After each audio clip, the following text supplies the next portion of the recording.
السلام علیکم ورحمۃ اللہ وبرکاتہ،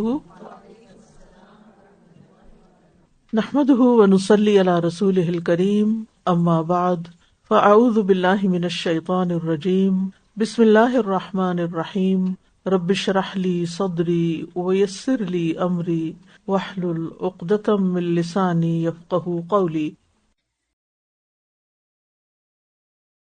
اور دوزخ والے جنت والوں کو پکار کر کہیں گے کہ ہم پر کچھ پانی ڈالو یا اس میں سے کچھ دے دو جو اللہ نے تمہیں رزق دیا ہے۔ وہ کہیں گے بے شک اللہ نے ان دونوں کو کافروں پر حرام کر دیا۔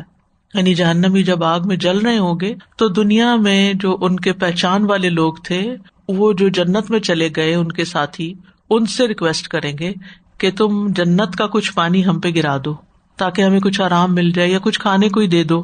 تو اس کا جواب یہ پھر اہل جنت دیں گے کہ یہ چیزیں تمہارے لیے آرام ہے، ہم اللہ کی نافرمانی نہیں کر سکتے کہ اللہ تعالیٰ کو ناراض کر کے تمہیں پانی پہنچائیں۔ وَنَادَى أَصْحَابُ النَّارِ أَصْحَابَ الْجَنَّةِ۔ اب اس سے یہ پتہ چلتا ہے کہ اگرچہ جنت بھی بہت بڑی ہے، جہنم بھی بہت بڑا ہے، لیکن کمیونیکیشن کے ذرائع وہاں ہوں گے، آپس میں بات چیت کر سکیں گے لوگ۔ اور آج کی دنیا میں تو یہ سمجھنا مشکل ہی نہیں رہا کہ کوئی کنویں میں بھی اترا ہوا اور اس کے پاس موبائل ہو تو وہاں سے بھی پہاڑ کی چوٹی پہ بیٹھے ہوئے سے بات کر سکتا ہے۔ تو جب جہنم والوں کو عذاب پوری طرح گھیر لے گا اور بھوک اور پیاس کی شدت میں مبتلا ہوں گے تو جنت والوں کی یاد آئے گی کہ وہ تو سب مزے سے کھا پی رہے ہیں، وہیں سے کچھ بھیک مانگ لو۔ کیا مانگیں گے؟ پانی مانگیں گے۔ ان افیدوا علینا من الماء، ظاہر آگ میں سب سے زیادہ تو پیاس ہی لگے گی، اور اگر پانی نہیں دیتے او مما رزقکم اللہ، جو بھی تمہارے پاس اللہ کا دیا ہوا اس میں سے کچھ ہی دے دو، ہمیں کچھ بھی ڈال دو ہمیں۔ افیزو کا مطلب ہوتا ہے پانی بہانا، افاظت الماء، کہ یعنی ہم پر پانی انڈیل دو، ہماری طرف پھینک دو۔ جنت والے کیا جواب دیں گے؟ قالوا ان اللہ حرمہما علی الکافرین، اللہ نے یہ دونوں چیزیں کافروں پر حرام کر دی ہیں، کیونکہ جنت کی نعمتیں قیامت کے دن صرف ایمان والوں کے لیے خاص ہوں گی، جیسے سورۃ الاعراف کی 32 آیت میں آپ نے پڑھا، قل من حرم زینۃ اللہ التی اخرج لعبادہ والطیبات من الرزق قل ہی للذین آمنوا فی الحیاۃ الدنیا خالصۃ یوم القیامہ۔ ان سے پوچھیے اللہ کی زینت جو اس نے اپنے بندوں کے لیے پیدا کی کس نے حرام کی، اور کھانے پینے کی پاکیزہ چیزیں بھی۔ کہہ دیجیے یہ چیزیں ان لوگوں کے لیے جو ایمان لائے دنیا کی زندگی میں بھی ہیں، یعنی اس دنیا میں بھی نعمتیں اصل میں ایمان والوں ہی کے لیے، انہی کا حق بنتا ہے، لیکن کچھ حصہ کافروں کو بھی مل جاتا ہے۔ ہاں قیامت کے دن پھر ان کو کچھ نہیں ملے گا، صرف ایمان والوں ہی کے لیے رہ جائے گا۔ جہنم والوں کو بھی کھانا پانی ملے گا، لیکن وہ کون سا؟ زقوم کا درخت ان کا کھانا ہوگا۔ ان شجرۃ الزقوم طعام الاثیم، زقوم کا درخت گنہگار کا کھانا ہے۔ کالمہل یغلی فی البطون، پگھلے ہوئے تانبے کی طرح پیٹوں میں کھولے گا۔ کغلی الحمیم، گرم پانی جیسے کیٹل میں وہ ابالتے ہیں کیسے ابلتا ہے، ایسے ہی ان کے پیٹ میں یہ جا کے ابلنا شروع ہو جائے گا۔ اور پھر اسی طرح پانی بھی تسقی من عین آنیہ، کھولتے ہوئے چشمے سے پلائے جائیں گے۔ پانی بھی ابلتا، کھانا بھی ابلتا، اس سے نہ پیاس بجھے گی نہ بھوک ختم ہوگی۔ لا یسمن ولا یغنی من جوع۔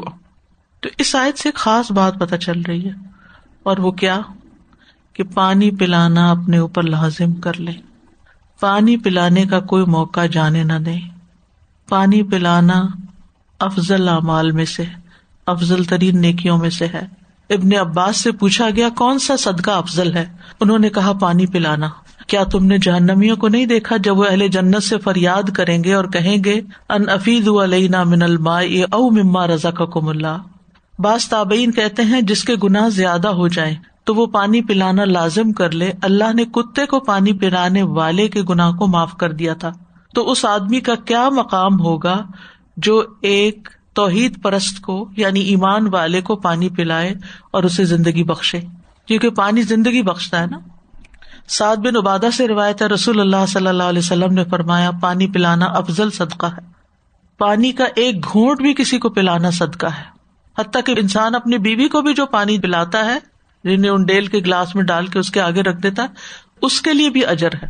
یعنی اگر آپ گھر والوں کو بھی پلاتے ہیں، یعنی ضروری نہیں کہ ثواب تب ملے گا جب آپ گھر سے باہر کسی کو پلائیں گے، گھر والوں کو بھی پلاتے ہیں، اپنے بچوں کے لیے خرید کے لاتے ہیں یا انتظام کرتے ہیں، بیوی کے لیے، بیوی شوہر کے لیے، سب پہ اجر ہے۔ جانوروں کو پانی پلانے کا اجر ہے، جیسے باہر لوگ کنٹینر ایسے رکھ دیتے ہیں جہاں پانی رکھتے ہیں، پانی ڈرنک میں کوئی بھی چیز ہو سکتی ہے نا۔ ایک آدمی رسول اللہ صلی اللہ علیہ وسلم کی خدمت میں حاضر ہوا، کہنے لگا میں اپنے حوض میں پانی بھر کر لاتا ہوں، جب اپنے گھر والوں کے لیے بھر لیتا ہوں تو کسی دوسرے آدمی کا اونٹ میرے پاس آتا ہے، میں اس کو بھی پلا دیتا ہوں، کیا اس میں مجھے اجر ملے گا؟ آپ نے فرمایا ہر حرارت والے جگر میں اجر ہے، یعنی جو بھی زندہ ہے۔ اسی طرح پانی کا کنواں کھدوانا، آپ نے فرمایا جس نے پانی کا کنواں کھدوایا پھر اس سے جن یا انسان یا پرندے کا جگر اس سے سیراب ہوا، اللہ قیامت کے دن اس کو اجر دے گا۔ یعنی جنات بھی پانی پیتے ہیں اور ہمیں پتہ ہی نہیں ہے۔ پھر اسی طرح او مما رزقناکم میں کھانا کھلانا بھی شامل ہے۔ پھر کسی کو پانی سے روکنا بھی نہیں چاہیے۔ یہاں تو ہر ایک اپنے اپنے گھر میں ہوتا ہے، بعض لوگوں کا آپ نے دیکھا ہوگا سارے گاؤں کے لیے ایک نلکا ہوتا ہے یا ایک کنواں ہوتا ہے، تو اگر کسی نے کھدوایا تو وہ اس کو اپنی ملکیت نہ بنا کے بیٹھ جائے اور دوسروں کو محروم نہ کرے۔ رسول اللہ صلی اللہ علیہ وسلم نے فرمایا 3 چیزوں سے نہ روکا جائے، پانی، گھاس اور آگ، یعنی کسی کو ضرورت ہے تو اس کو دو۔ آگ سے مراد یہ کہ جیسے لکڑیاں ختم ہو جاتی ہیں، ابھی ہماری سپلائی کبھی ڈسکنیکٹ نہیں ہوئی نا گیس کی یا بجلی کی، لیکن بہت جگہوں پر ایسا ہوتا ہے کہ آگ کا انتظام نہیں ہوتا۔ وہ لوگ جنہوں نے اپنے دین کو شغل اور کھیل بنا لیا اور انہیں دنیا کی زندگی نے دھوکے میں ڈالے رکھا، تو آج ہم انہیں بھلا دیں گے جیسا کہ وہ اپنے اس دن کی ملاقات کو بھول گئے تھے اور جو وہ ہماری آیات کا انکار کرتے تھے۔ یعنی آخرت کی نعمتوں سے جو محروم ہوں گے وہ کون ہیں؟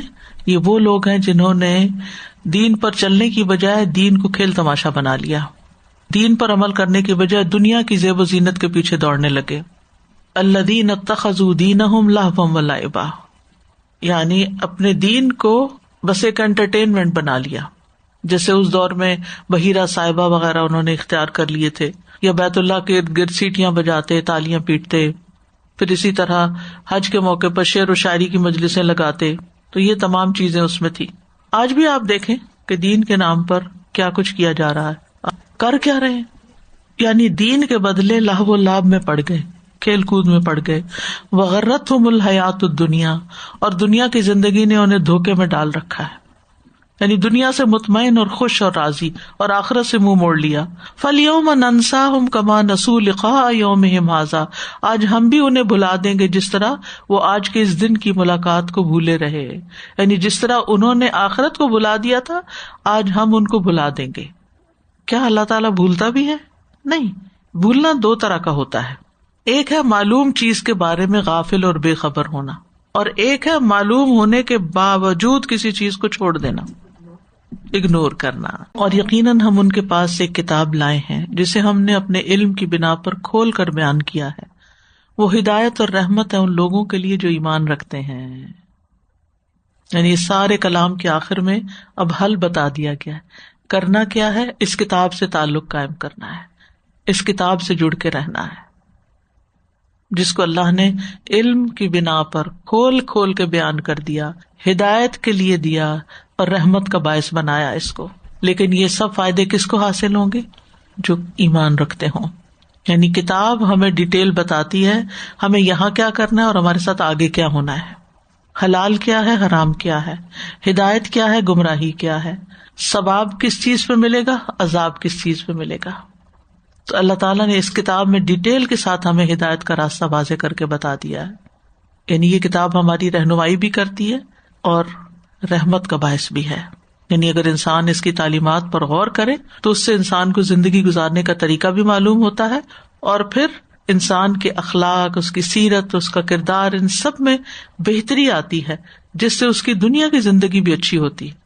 یعنی اگر ہمیں قرآن یہ سکھاتا ہے کہ لوگوں کے ساتھ کس طرح معاملہ کرنا ہے، گھر والوں کے ساتھ کیسے کرنا ہے، اور ہم اس کے مطابق کام کرتے ہیں تو ہماری زندگی خوشحال ہو جاتی۔ قرآن ہمیں اگر روکتا غیبت نہیں کرنی کسی کی، کسی کو تانا نہیں دینا، تو اگر ہم رک جاتے ہیں تو ہمارا ہی فائدہ نا یہاں پر، کیونکہ انہی چیزوں کی وجہ سے کیسی کیسی خرابیاں پیدا ہوتی ہیں اور زندگی مصیبت کا باعث بن جاتی ہے۔ تو اللہ تعالیٰ ہمیں عمل کرنے والا بنائے۔ تلاوت سنیے آیات کی۔ وہ تو بس انتظار کر رہے ہیں اس قیامت کی حقیقت کا جس دن اس کی اصل حقیقت سامنے آ جائے گی، تو جو لوگ پہلے اسے بھول گئے تھے کہیں گے ہمارے رب کے رسول حق لے کر آئے تھے، تو کیا ہمارے لیے کوئی سفارشی ہیں کہ وہ ہمارے لیے سفارش کریں، یا ہم دنیا میں ایک بار پھر لوٹا دیے جائیں تو ہم اس کے علاوہ عمل کریں جو ہم کیا کرتے تھے۔ یقیناً انہوں نے اپنے آپ کو خسارے میں ڈالا اور ان سے وہ سب کچھ کھو گیا جو وہ گھڑا کرتے تھے. پچھلی آیت میں اللہ سبحانہ تعالیٰ نے فرمایا وَلَقَدْ جِئْنَاهُمْ بِكِتَابٍ فَصَّلْنَاهُ عَلَىٰ عِلْمٍ، یقیناً ہم ان کے پاس ایک کتاب لائے ہیں جسے ہم نے اپنے علم کی بنا پر کھول کر بیان کیا ہے. اس کے بعد اللہ سبحانہ تعالیٰ نے ان لوگوں کا انجام بیان کیا جنہوں نے اس قرآن کو جھٹلا دیا، جس کو اللہ تعالیٰ نے ہدایت اور رحمت بنا کر اتارا تھا، ھدی ورحمۃ لقوم یؤمنون. تو پھر یہاں اس آیت میں یہ بتایا گیا کہ وہ لوگ عذاب کے مستحق ٹھہرے جو اس عظیم کتاب پر ایمان نہ لائے تھے اور انہوں نے اس کے اوامر اور منہیات یعنی جن چیزوں کا حکم دیا گیا اور جن چیزوں سے روکا گیا ان کی تعمیل نہیں کی تھی. تب اس کے سوا ان کے لیے کوئی چارہ نہیں کہ وہ عذاب کے مستحق قرار پائیں، جس کے بارے میں قرآن نے آگاہ کر دیا تھا. تو اس دن پھر کیا ہوگا کہ آج جو لوگ حقیقت کو نہیں دیکھتے پھر ان کی آنکھیں کھل جائیں گی اور وہ پکار اٹھیں گے کہ ہمارے رب کے رسولوں نے ہمیں جن باتوں کے بارے میں بتایا تھا وہ بالکل سچ نکلی، حقیقت ثابت ہوئی. اس وقت پھر وہ حسرت کے ساتھ کہیں گے کہ کاش ہمارے لیے کوئی سفارشی ہو یا کوئی طریقہ ہو کہ ہم یہاں سے نکلیں اور ایک دفعہ دنیا میں پھر واپس جائیں اور کچھ نیک کام کر کے آئیں. لیکن اب ان کی حسرت حسرت ہی رہے گی، کیونکہ اب نیکی کرنے کا تو وقت نکل چکا. کیونکہ جو وقت نیکی کمانے کے لیے تھا اس میں انہوں نے بدی کمائی اور حقائق کے بارے میں من گھڑت تعویلیں کی اور خوش فہمیوں میں مبتلا رہے. لہذا آج یہاں ان کی کوئی بات نہیں چلے گی. هل ينظرون الا تأویلہ، هل ينظرون، کیا وہ انتظار کر رہے ہیں اس کی تعویل کا، یعنی کیا وہ اس بات کے واقع ہونے کا انتظار کر رہے ہیں جس کی خبر دی گئی ہے. ینظرون کا لفظ جو ہے یہ نظر سے ہے، نون ظارا نظر. عربی میں نظرہ کا ایک معنی انتظار کرنا اور توقع رکھنا کا بھی ہے، یعنی یہاں دیکھنے کے معنوں میں نہیں ہے. حل ینظرون کیا وہ دیکھ رہے ہیں، نہیں، کیا وہ انتظار کر رہے ہیں، توقع رکھتے ہیں. الا تأویلہ، اس کی تعویل کا یعنی انجام کا. تعویل کا لفظ جو ہے یہ اول یؤول سے ہے، جس کا معنی ہوتا ہے کسی چیز کی اصل کی طرف رجوع کرنا. اول کس کو کہتے ہیں؟ اول پہلا، یعنی بنیادی بات، پہلی بات، اسٹارٹنگ پوائنٹ سے شروع کرنا، یہ مطلب ہے. اسی لیے موئلہ کا لفظ بھی آتا ہے سورۃ الکہف میں، یعنی ایسی جگہ جہاں باز گشت ہوتی ہے، یعنی جیسے آپ کنویں میں آ کرتے ہیں تو وہ پھر واپس آپ کو پلٹتی ہے. تو تعویل کا مطلب ہوتا ہے کسی چیز کو اس کی غایت یا انجام کی طرف لوٹانا، چاہے وہ علمی ہو یا عملی ہو. تو مطلب یہ ہے کہ وہ نہیں انتظار کر رہے مگر اس کے انجام کا، اصل حقیقت کا. تعویل کا مطلب اصل حقیقت کا، اصل بات کا. اب کس چیز کے اصل حقیقت کا؟ تو اس کا ایک معنی یہ کیا گیا ہے کہ یعنی قیامت کے آنے کا انتظار کر رہے ہیں. ایک معنی یہ بھی کیا گیا ہے کہ قرآن کی تعویل کا، یعنی قرآن نے جو باتیں کہی ہیں وہ ان کا کیا انجام ہوگا، نتیجہ کیا نکلے گا. قرآن تو یہ ہمیں بتاتا ہے نا، جیسا کرو گے ویسا بھرو گے. تو وہ انتظار کر رہے ہیں اس وقت کا کہ جب وہ نتیجہ سامنے آ جائے. اور وہ کب آئے گا؟ جب لوگ قبروں سے اٹھائے جائیں گے، حشر میں جمع ہوں گے، حساب کتاب ہوگا. تو یہاں بنیادی طور پر تعویل بمانا بدلہ اور انجام کے ہے.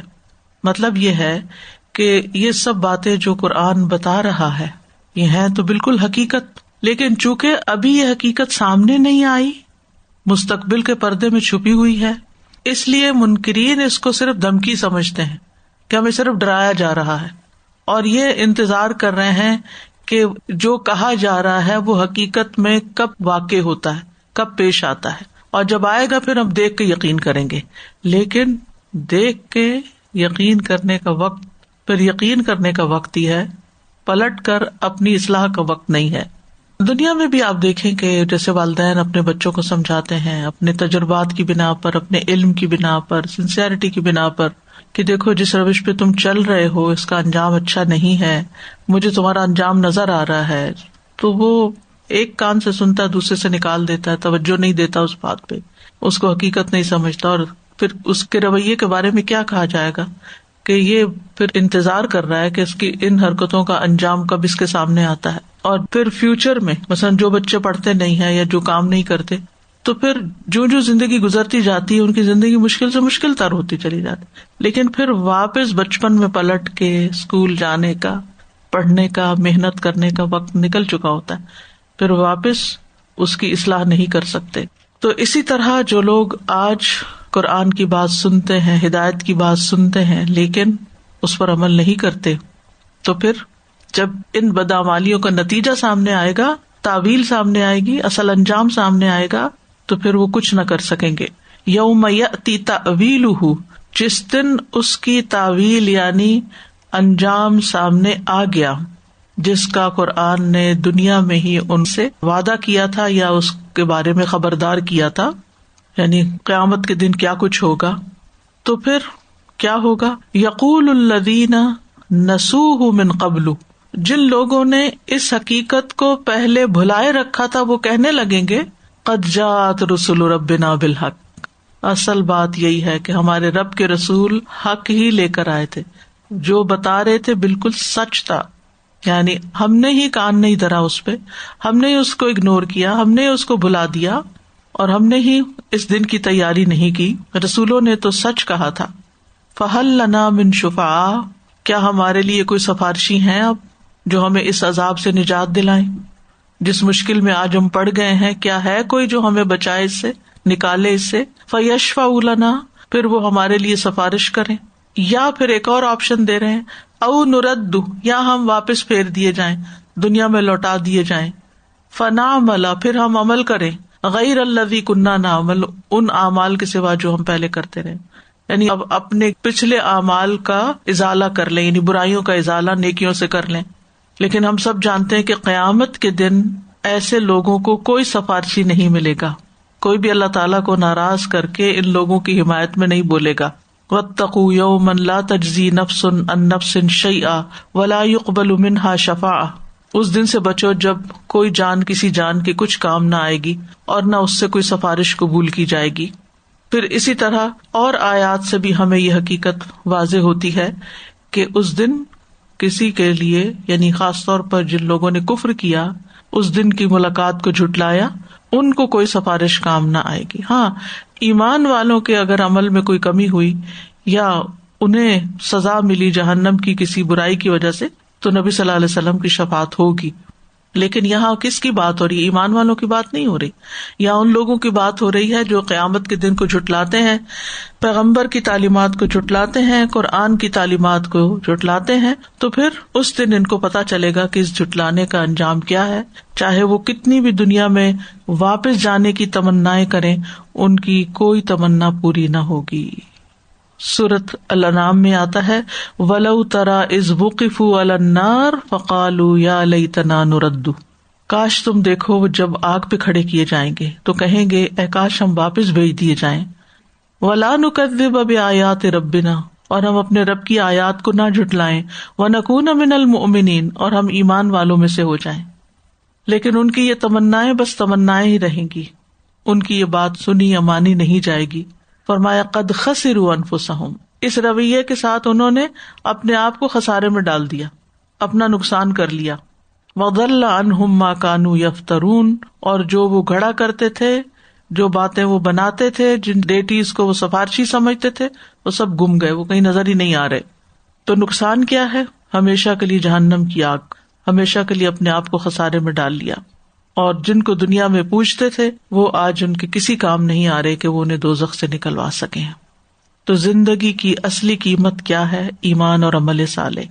اگر کسی نے ان دو چیزوں کا اہتمام نہ کیا تو پھر خسارہ ہی خسارہ ہے. جیسے سورۃ العصر میں آتا ہے والعصر ان الانسان لفی خسر الا الذین آمنوا وعملوا الصالحات وتواصوا بالحق وتواصوا بالصبر. تو جس نے نیکی نہ کی اور جو ایمان نہیں لایا اور ایمان لا کے ایمان میں نیکی نہیں کی تو پھر اس نے اپنے لیے تباہی کا ہی سودا کیا. بے شک تمہارا رب اللہ ہے جس نے آسمانوں اور زمین کو 6 دنوں میں پیدا کیا، پھر وہ عرش پر مستوی ہوا. وہ رات سے دن کو اس طرح ڈھانپ دیتا ہے کہ وہ تیزی سے اس کو آ لیتی ہے، اور سورج اور چاند اور ستارے اس کے حکم سے مسخر کیے ہوئے ہیں. خبردار اسی کے لیے ہے پیدا کرنا اور حکم دینا، بہت بابرکت ہے اللہ جو رب العالمین ہے.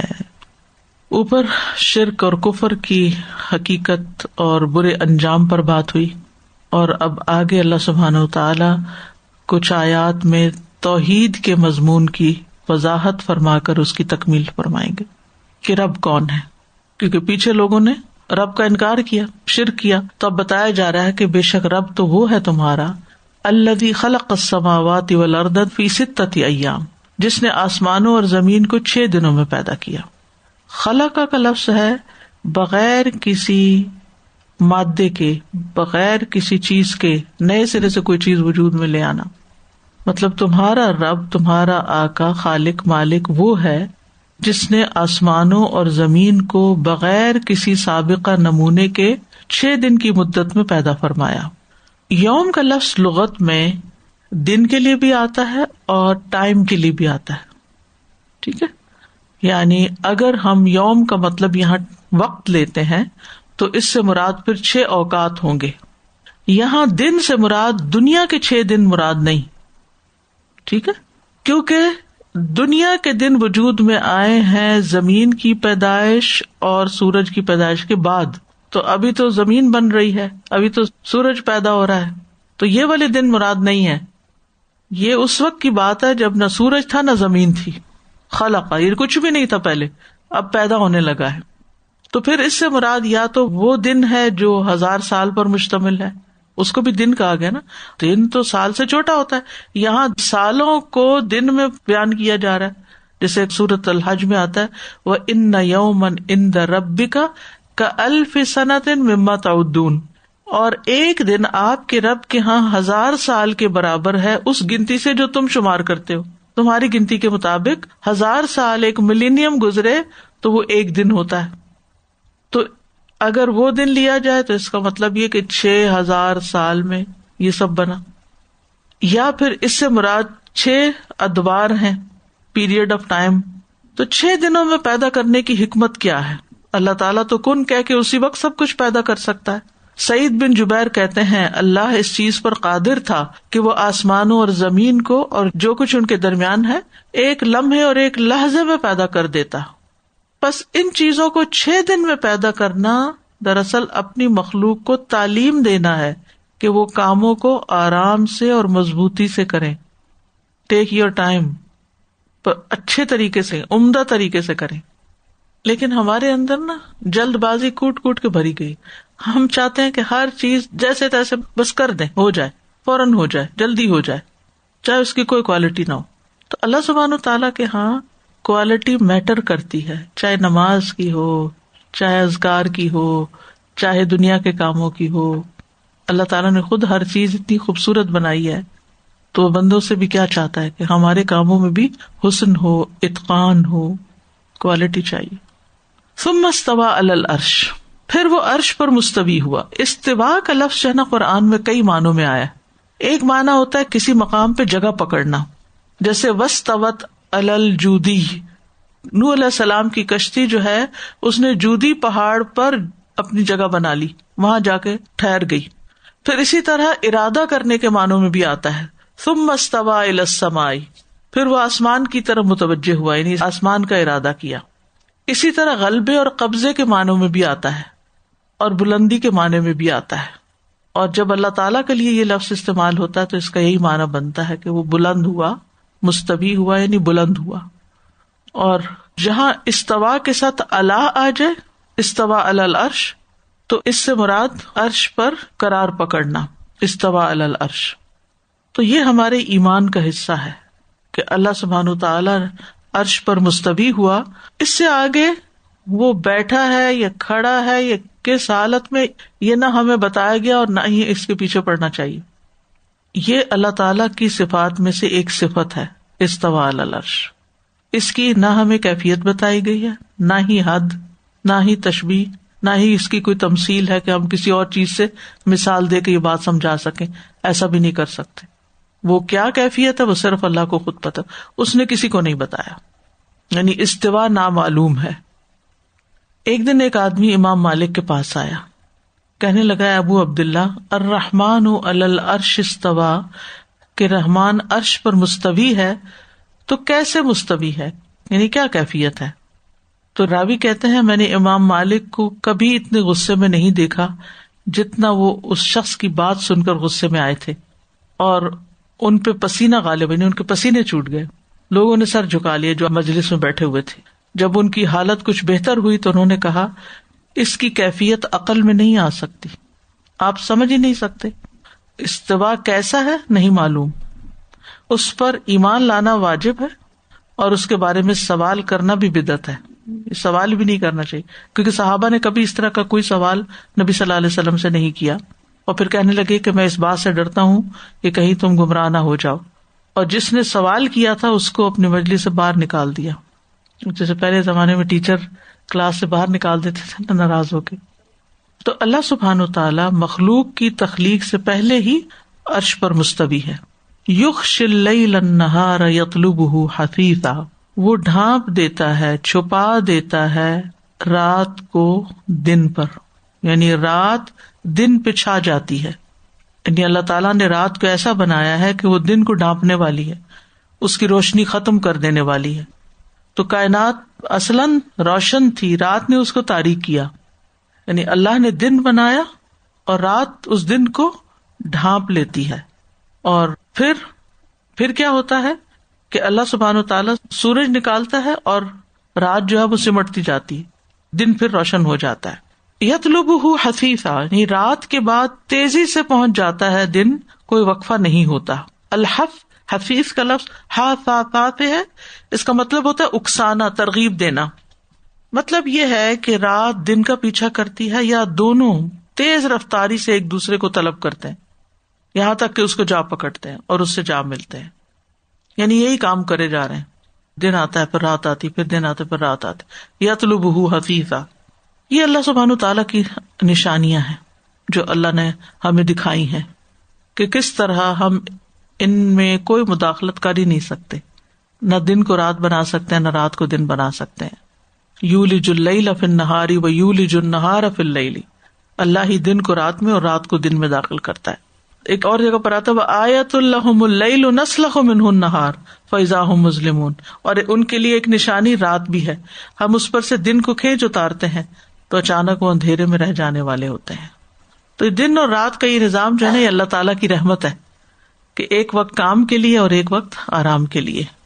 والشمس والقمر والنجوم مسخرات بامرہ، اور سورج اور چاند اور ستارے سب اس کے حکم سے مسخر ہیں. یعنی اللہ تعالیٰ نے ان کے لیے جو وقت اور راستہ متعین کیا ہے اسی پہ چلتے رہتے ہیں. بال برابر بھی دائیں بائیں نہیں ہوتے، پورے ڈسپلن میں ہیں، اللہ کے حکم کے مطیع ہیں اور کہیں رکتے نہیں، چل رہے ہیں چل رہے ہیں چل رہے ہیں. کل فی فلک یسبحون، ہر ایک اپنے اپنے دائرے میں تیر رہا ہے. اور ہزاروں سال سے یہ ہو رہا ہے، لوگ آتے ہیں چلے جاتے ہیں لیکن گردش اسی طرح جاری ہے، ایک سیکنڈ کا بھی فرق نہیں ہوتا. الا لہ الخلق والامر، یہ ہے بڑی اہم آیت، خبردار سن لو. الا ایسا کلمہ ہے جس کے ساتھ جب بات شروع کی جاتی ہے تو اس میں دوسرے کو خبردار کیا جاتا ہے، اور پھر وہ بات بڑی اہم ہوتی ہے جس سے پہلے الا آتا ہے، تاکہ سننے والے کو الرٹ کیا جائے اور اس کو غور و فکر کی دعوت دی جائے. تو سن لو، لہ الخلق، یہ خلق اسی کی ہے، والامر، اور حکم بھی اس پہ اسی کا چلتا ہے. یعنی ساری مخلوق پر اللہ ہی کا حکم چلتا ہے، اسی کی تدبیر کے مطابق یہ سب کام کر رہے ہیں. وہی خالق ہے، وہی حاکم ہے، اسی کے پاس کامل اختیار ہے. سورۃ القصص میں آتا ہے وَرَبُّكَ يَخْلُقُ مَا يَشَاءُ وَيَخْتَارُ، تیرا رب پیدا کرتا ہے جو چاہتا ہے اور چن لیتا ہے، اور ان کے لیے کبھی بھی اختیار نہیں، یعنی لوگوں کے پاس یہ اختیار نہیں ہے. والامر، سورۃ الروم میں آتا ہے للہ الامر من قبل ومن بعد، سب کام اللہ ہی کے اختیار میں ہے، پہلے بھی اور بعد میں بھی. تو آسمانوں اور زمین کے سارے معاملات کی تدبیر اللہ سبحانہ و تعالیٰ کرتا ہے، اور اس کی ملکیت میں کوئی بھی شریک نہیں، کوئی شریک نہیں. تبارک اللہ رب العالمین، بہت بابرکت ہے اللہ جو رب العالمین ہے، بلند شان والا ہے، ہر نقص سے پاک ہے. اور تبارک کا لفظ برکت سے ہے. برکت کا مطلب ہوتا ہے کہ جو چیز جس مقصد کے لیے پیدا کی گئی ہے اس سے پورا پورا فائدہ اٹھانا، پورا پورا فائدہ حاصل ہونا اس سے. تو مطلب یہ ہے کہ اللہ تعالیٰ نے کائنات میں جو بھی کوئی چیز بنائی ہے، دن بنایا، رات بنایا، سورج بنایا، چاند بنایا، جو کچھ بھی بنایا، وہ جس مقصد کے لیے بنایا گیا وہ اس کو پوری طرح انجام دے رہا ہے، وہ اپنا کام بھرپور طریقے سے کر رہا ہے. ہم بھی اللہ کی مخلوق ہیں اور ہمارے لیے بھی کچھ اوامر ہیں، اوامر شرعیہ جن کو کہتے ہیں. ایک ہے نا کونی ہے جو پوری کائنات پہ چل رہے ہیں، سب ڈسپلن میں سب بات مانتے ہیں. ایک ہمارے لیے الگ قوانین بنائے گئے جس کو شریعت کہتے ہیں، شرعی قوانین. اب دیکھنا یہ کہ ہم ان پر کیسے عمل کر رہے ہیں. ہمیں چوائس دی گئی تو ہم اس چوائس کا کیا فائدہ اٹھا رہے ہیں. جو اپنی چوائس کے ساتھ، اپنی پوری مرضی کے ساتھ اللہ کا فرما بردار تابعدار بنتا ہے، پھر وہی کامیاب ہے، وہی اللہ کا پسندیدہ بن جاتا ہے. اس کے پاس چوائس ہے دوسرا راستہ اختیار کرنے کی، لیکن وہ نہیں کرتا اپنے دل کی مرضی اور خوشی سے. تو ایسے رب کے آگے تو پھر جھک ہی جانا چاہیے، اس کی عبادت کرنی چاہیے. اور عبادت میں بہترین چیز دعا ہے. اس لیے اگلی آیت میں فرمایا تم اپنے رب کو عاجزی سے اور چپ کے پکارا کرو، بے شک وہ حد سے تجاوز کرنے والوں کو پسند نہیں کرتا. تو پچھلی آیت میں اللہ سبحانہ وتعالیٰ کے جو کمالات ہیں ان کی بات ہوئی، تو پھر جو خالق کائنات ہے اس کے آگے بندوں کو جھکنا چاہیے، اسی کے آگے ہاتھ پھیلانا چاہیے. تو یہاں دعا کا طریقہ بتا دیا گیا.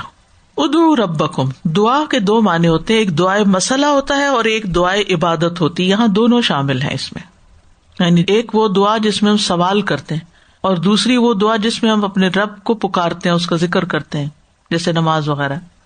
یہ دعائے عبادت ہے. کیسے پکارو اپنے رب کو، کیسے اپنی حاجتیں اس کے سامنے پیش کرو؟ تضرع کے ساتھ، گڑ گڑا کے اور جم کے، وخفیہ اور چپ کے. یعنی گڑ گڑائیں تو اونچی آواز سے نہیں، حال دعائی نہیں ڈال دیں، بلکہ خاموشی کے ساتھ چپ کے گڑ گڑائیں. چپ کے اس لیے کہ پھر اس میں ریاکاری کا اندیشہ نہیں ہوتا، وہ عبادت خالص اللہ کے لیے ہو جاتی ہے. اور یہ جو تضرع کا لفظ ہے نا، یہ تفاعل کے وزن پر ہے. تضرع اس کا مطلب ہے عاجزی اور انکساری کرنا، جھک جانا. جب کوئی خشوع کرتا ہے، عاجزی کرتا ہے اور جھک جاتا ہے، اس کے لیے استعمال ہوتا ہے. تو اس کا معنی پھر کیا ہوا؟ نمبر 1، رغبت اور خوف کے ساتھ پکارو. ابن عباس نے یہ معنی کیا ہے. دوسرا معنی عاجزی اور خلوص کے ساتھ پکارو، کیونکہ تضرع کا معنی تابعداری کرنا بھی ہوتا ہے اور خفیہ دل کے اخلاص کے لیے ہے. تضرع میں جسمانی کیفیت ہے اور خفیہ میں دل کی کیفیت ہے. تو اللہ سبحانہ وتعالیٰ کی اطاعت، اس کی فرما برداری، اس کی عبادت، اس سے دعا، اس میں ذلت اور عاجزی کا اظہار بھی ہونا چاہیے اور ریاکاری سے بھی بچنا چاہیے. کیونکہ منافق جو ہیں وہ دکھاوے کے کام کرتے ہیں، تنہائی میں اپنے رب کو اس طرح نہیں پکارتے جس طرح لوگوں کے سامنے. تو خفیہ طریقے سے دعا مانگنے کا فائدہ کیا ہے؟ یعنی چپ کے اپنے رب کو پکارنا، جیسے زکریا علیہ السلام نے پکارا تھا، اذ نادى ربہ نداء خفیہ، جب انہوں نے اپنے رب کو چپ کے پکارا. یعنی بندہ بولے اور رب سنے اور لوگوں کو نہ پتا چلے کیا کہہ رہے ہیں. تو اس میں ہم دیکھتے ہیں کہ ابن القیم رحمہ اللہ نے اس طریقے سے دعا مانگنے کے کچھ فائدے بتائے ہیں، یعنی جب چپ کے انسان دعا مانگتا ہے. نمبر 1، ایمان بڑھنا. وہ کہتے ہیں کہ اس سے ایمان بڑھ جاتا ہے، کیونکہ دعا مانگنے والا یہ جانتا ہے کہ اللہ اس کی خفیہ دعا بھی سن رہا ہے، یعنی اور کوئی بندہ نہیں سن رہا لیکن وہ سن رہا ہے. تو اللہ پر ایمان میں اضافہ ہوتا ہے. نمبر 2، ادب اور تعظیم کا تقاضا. جیسے کسی بادشاہ سے یا کسی بڑے انسان سے جب انسان بات کرتا ہے تو کیسے بات کرتا ہے؟ آرام سے، دھیمے لہجے میں، پست آواز کے ساتھ، بس اتنی آواز جس سے وہ سن لے بات. کیونکہ جو ان کے سامنے آواز بلند کرے، لاؤڈلی بولے، اس سے وہ ناراض ہوتے ہیں. وَلِلَّهِ الْمَثَلُ الْأَعْلَى، اللہ ہماری پوشیدہ دعا سنتا ہے. تو اللہ کے سامنے ادب یہی ہے کہ آواز کو دھیما رکھا جائے.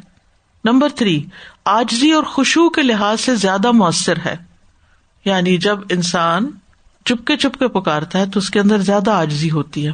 ایسے مانگتا ہے جیسے مسکین مانگتا ہے، جس کا دل ٹوٹا ہوا ہوتا ہے اور اس کے اعضاء جھکے ہوئے ہوتے ہیں اور اس کی آواز دبی ہوئی ہوتی ہے. نمبر 4، اخلاص میں زیادہ مؤثر ہوتا ہے. نمبر 5، دل جمعی کے اعتبار سے مؤثر ہوتا ہے. دل جمعی کا کیا مطلب ہے؟ کہ انسان پوری طرح فوکس ہوتا ہے پھر، کیونکہ اونچی آواز سے بولنے سے اس کا دھیان ادھر ادھر ہو جاتا ہے. اور جب دھیمی آواز سے، سوز کی آواز سے انسان چپ کے رب کو پکارتا ہے، رب کی تعریف کرتا ہے، تو پھر اس کے اندر تاثیر بھی زیادہ ہو جاتی ہے. نمبر 6، اللہ کے قرب کو زیادہ محسوس کرنے کا ذریعہ، کہ انسان رازداری سے بات کر رہا ہے، وسپر کر رہا ہے، سیکریٹلی بات کر رہا ہے، جیسے کسی قریب ترین شخص سے انسان کرتا ہے، سرگوشی کے انداز میں بات. آپ نے دیکھا ہوگا کہ بچے بعض اوقات ماں کسی مجلس میں بھی بیٹھی ہوئی ہو تو کیا کرتے ہیں، آ کے تو اس کے کان میں بات کرتے ہیں.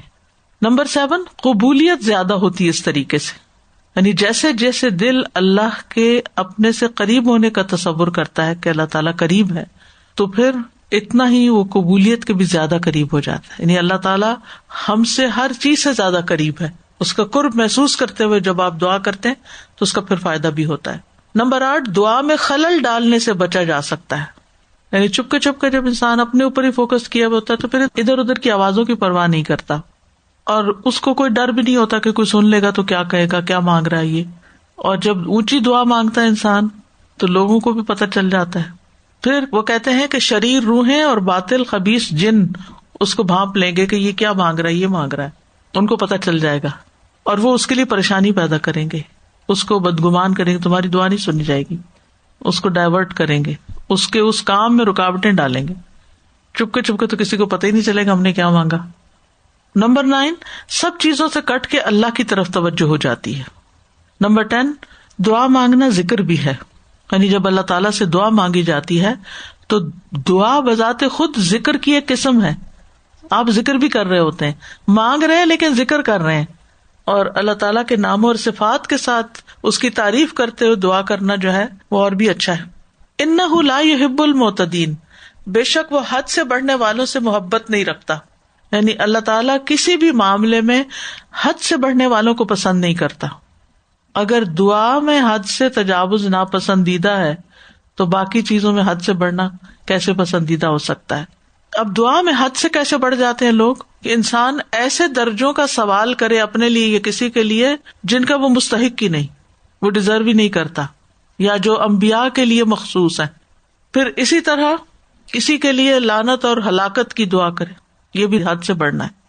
پھر اسی طرح چیخ چلا کے دعا کرنا، یا پھر سوال ہی نہ کرے، دعا ہی نہ مانگے، یا اللہ کے علاوہ دوسروں کو پکارے، یا پھر ایسے الفاظ میں دعائیں کرنا جس کا معنی کچھ سے کچھ بن جاتا جو ہمیں نہ قرآن میں سکھایا گیا نہ سنت میں. تو یہ سب چیزیں باؤنڈریز کراس کرنا ہے، معتدین میں شامل ہونا ہے. تو بہرحال اس آیت سے ہمیں یہ پتہ چلتا ہے کہ انسان دعا مانگتے وقت عاجزی بھی اختیار کرے اور چھپ چھپ کے دعا مانگے. ایٹیکیٹس آف دعا ہے.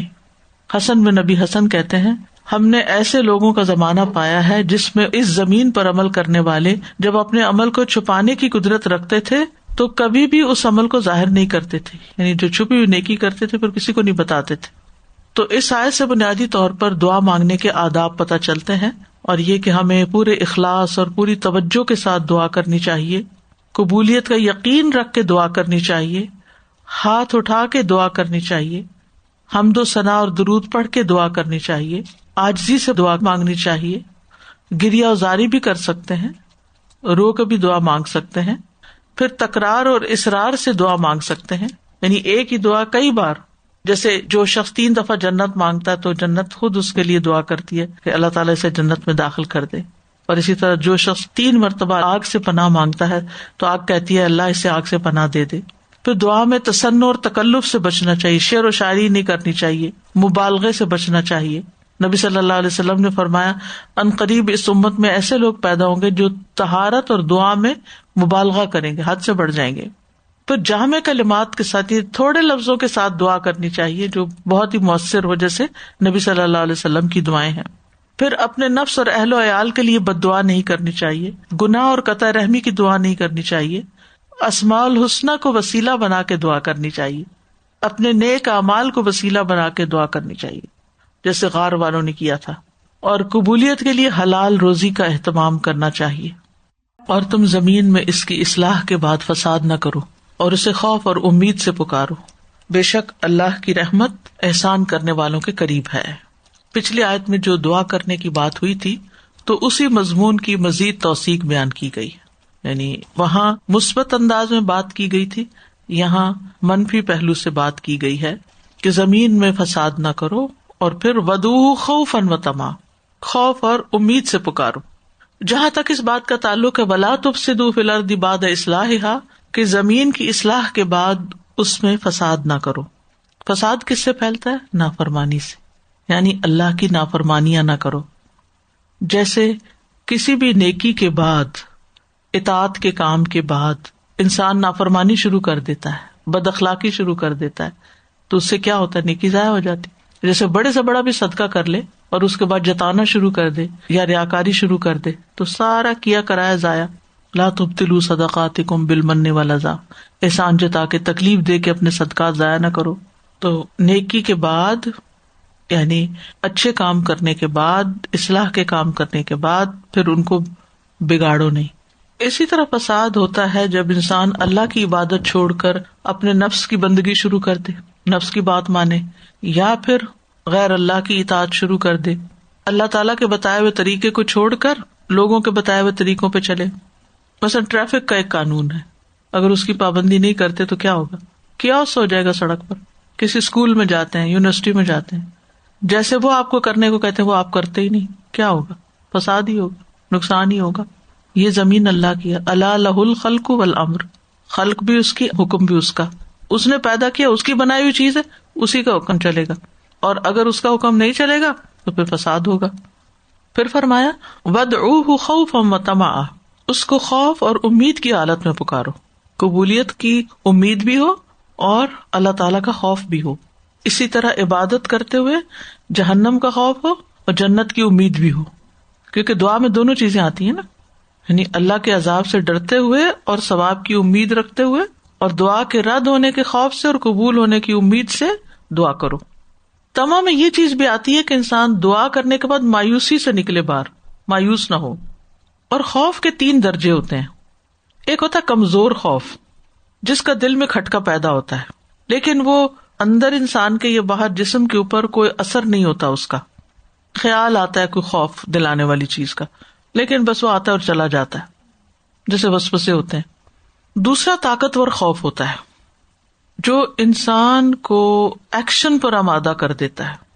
یہ اللہ تعالیٰ کا خوف اسی کیٹیگری سے تعلق رکھتا ہے کہ ہم اللہ تعالیٰ سے اس طرح ڈریں کہ ہم عمل کرنے لگ جائیں. تیسرا ہوتا ہے بہت زیادہ شدید خوف جو انسان کو مایوس کر دیتا ہے، نا امید کر دیتا ہے، یہ ناپسندیدہ ہے. اسی طرح خوف کے سلسلے میں لوگوں کے 3 درجے ہوتے ہیں، 3 مقام ہوتے ہیں. ایک ہے عام لوگوں کا ڈرنا، جیسے گناہوں سے ڈرتے ہیں. عام لوگ کس سے ڈرتے ہیں؟ اپنے گناہوں سے، انہوں نے بڑی غلطیاں کر لی.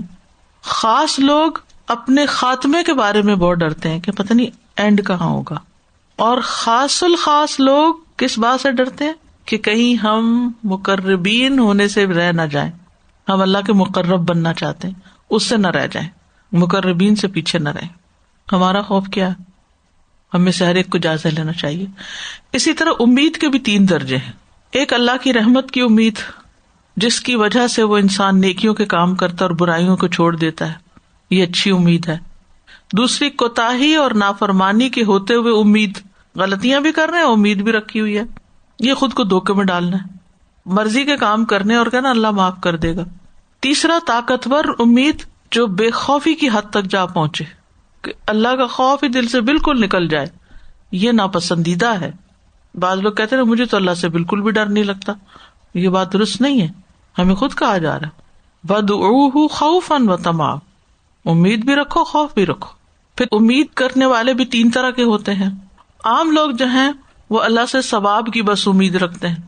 خاص لوگ اللہ کی رضا کی امید رکھتے ہیں، اور خاص الخاص لوگ اللہ سے محبت کرتے ہوئے اس کی ملاقات کا شوق رکھتے ہیں، اس کا دیدار کریں گے، اس سے ملاقات کریں گے. تو بہرحال خوف کے ساتھ امید کا ہونا ضروری ہے. تو بہرحال اعتدال اس میں ہے کہ خوف بھی ہو، امید بھی ہو، دونوں چیزیں ہوں. خوف کی وجہ سے آپ گناہ چھوڑیں اور امید اور شوق رکھتے ہوئے نیک کام کریں کہ اللہ سے ملاقات کی تیاری کر رہے ہیں. پیغمبروں کے بارے میں آتا ہے نا، انہم کانوا یسارعون فی الخیرات ویدعوننا رغبا ورہبا وکانوا لنا خاشعین. وہ نیکیوں میں جلدی کرتے تھے، ہمیں رغبت اور خوف سے پکارتے تھے، اور وہ ہمارے ہی لیے عاجزی کرنے والے تھے. پھر فرمایا ان رحمت اللہ قریب من المحسنین، بے شک اللہ کی رحمت محسنوں کے بہت قریب ہے. محسنین کون ہے؟ جو امید اور خوف کا مرجع اپنے رب کو بنا لیں، احسان کے مرتبے پر فائز ہوں. اور یہاں محسنین کو کیوں خاص کہا گیا؟ کہ احسان کرنے والے رحمت کے زیادہ قریب ہیں، کیونکہ یہ اللہ سبحانہ وتعالی جو ارحم الراحمین ہے اس کی طرف سے احسان ہے، اور اللہ تعالیٰ کا احسان کرنے والوں کے لیے ہی ہوتا ہے. یعنی اللہ کا احسان ہے کہ اس کی رحمت قریب ہے محسنوں کے. محسنوں کو کیوں؟ کیونکہ وہ دوسروں پر احسان کرتے ہیں. یعنی جب لوگ اچھے عمل کرتے ہیں تو اللہ تعالیٰ ان کی طرف اپنی رحمت کے ساتھ احسان فرماتے ہیں. الجزاء الاحسان الا الاحسان. تو اللہ کی رحمت کے مستحق کون ہے؟ جو اطاعت کرنے والے ہیں، نیکی کے کام کرنے والے، نیکوکار ہیں. آتا ہے نا برحمتی وسعت کل شیء فساکتبها للذین یتقون ویؤتون الزکاۃ والذین هم بآیاتنا یؤمنون. اللہ کی رحمت ان لوگوں کے لیے لازم ہے کہ جو اللہ سے ڈرتے ہیں، زکوٰۃ دیتے ہیں، اور جو اللہ کی آیات پر ایمان رکھتے ہیں. تو اس آیت سے یہ پتہ چلتا ہے کہ انسان کو اللہ سبحانہ وتعالیٰ سے خوف اور امید دونوں ہی رکھنے چاہیے، اور محسنین میں شامل ہونا چاہیے. محسن وہی ہوتا ہے نا کہ جو بدلے میں نیکی نہیں کرتا کہ کوئی میرے ساتھ نیکی کرے گا تو میں کروں گا. اس کو جو نیکی کا موقع ملتا ہے وہ کرتا چلا جاتا ہے.